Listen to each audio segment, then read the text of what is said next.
क्या आपने कभी सोचा है कि एक ऐसा सवाल भी हो सकता है जिसका जवाब दुनिया का सबसे बड़ा बादशाह भी न दे सके?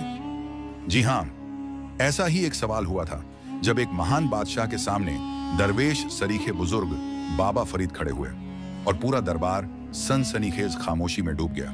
एक दिन बादशाह ने अपने वजीर से कहा कि हमारे महल में अक्लमंद तो सभी हैं, लेकिन कोई ऐसा भी होना चाहिए जो अजीब और गरीब सवाल करे और जवाब दे, ताकि हमारे फौरिग वक्त में हमें गौर और फिक्र का मौका मिले। वजीर ने हुक्म की तामील की और एक रोज बाबा फरीद को दरबार में बुलाया गया। वे सादा लिबास मगर नूरानी चेहरे वाले बुजुर्ग थे और उनके आने से पूरा दरबार रोशन हो गया।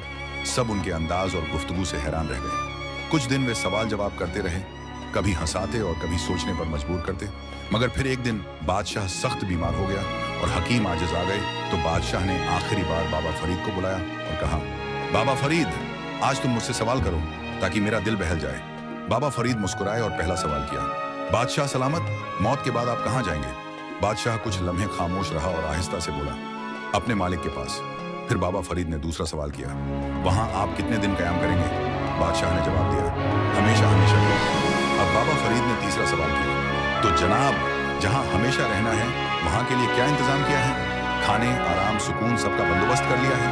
यह सुनकर पूरा दरबार सन्नाटे में डूब गया। बादशाह की आंखों से आंसू बहने लगे और वह बोला, मैंने दुनिया की सल्तनत संवारी, मगर जहां हमेशा रहना है वहां के लिए कुछ भी नहीं किया। बाबा फरीद ने फरमाया, असली बादशाह वह है जो दुनिया के साथ आखिरत की भी तैयारी करे।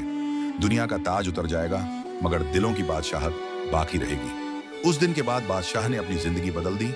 उसने गरीबों के दस्तरखान लगाए, यतीमों की किफालत की और अदल और इंसाफ को अपना हथियार बनाया, क्योंकि वह समझ गया कि असली सल्तनत वह है जो मरने के बाद शुरू होती है।